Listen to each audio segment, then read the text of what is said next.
think about the learning cycle, okay? So quick primer. I like Andrea Corney's learning cycle. Actually simplified it even simpler. I removed a step.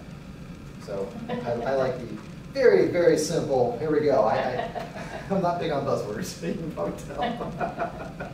So this is basically what it is, right? You do something, you see what happened, figure out what you're going to do next, and then start over again. Right? I can remember this. I can handle this. Okay? So, but this is often what happened in my classroom. So we would go through this learning cycle, and it wouldn't be perfect, and something called learning lag would occur. So learning lag is the result of a slow-moving or broken learning cycle. Okay? Not going around right. So the feedback or the adjustments that we're trying to make between our activities just don't really or don't always ultimately reinforce the next activity. In other words, the next activity sometimes already planned. And what happens is this often leads to boredom or frustration or incomplete or incorrect understanding. So one of the misconceptions people have, and I taught at the, like I said, taught at the alternative high school for a few years. I think one of the misconceptions people have is they assume that, you know, got all the stoners, right, that dropped out. I got a few of those. They were there. But actually, there were a lot of tag kids, talented and gifted kids that showed up. A lot of them. You might go, well, why would, and this is the crazy part. You look at a transcript, because alternative high school, all the teachers, you look at transcripts all the time, because they had to be very creative in trying to figure out how to fill holes in transcripts. So everything had to be like, you know, proficiency-based, standard-based type of approach, right? I would get a transcript where this kid's got solid Fs, but he destroyed, rocked the state test. And he was a 4. We're going, what? Right? And this was not an anomaly. I saw this all the time, over and over again. Why does that happen? I think part of why that happens is some kids just, if they don't have something to pull them and keep them in school, whether it's sport or music or drama or something like that, they can get real bored because our classes don't always go through this learning cycle in an optimal way. And these kids fall through the cracks. And I will self-admit that was me as a teacher for many, many years. Because this is basically what it would look like. I'd say, all right, so we're going to do some homework, right? Do some homework. And then the student does their homework.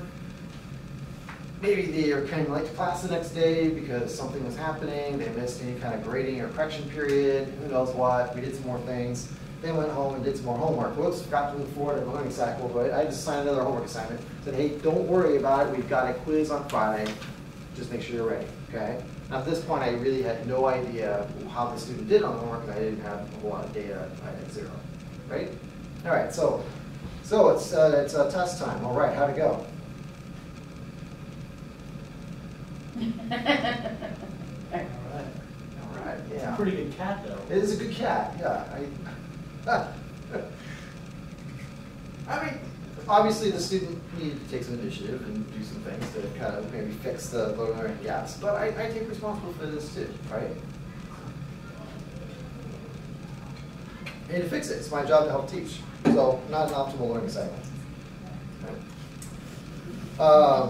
I think that was like a ninth grade intro class or something. I'm trying to remember. It was years ago. All right, so let's do something similar. Okay, so let's say we did some homework.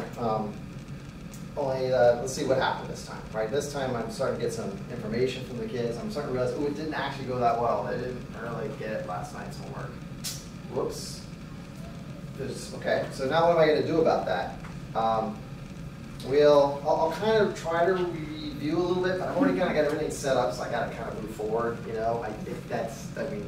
I'm already ready to rock and roll, and I don't, sorry guys, quiz tomorrow.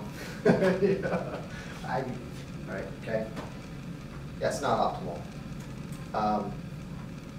Kind of get this one too. So you take the test, the quiz.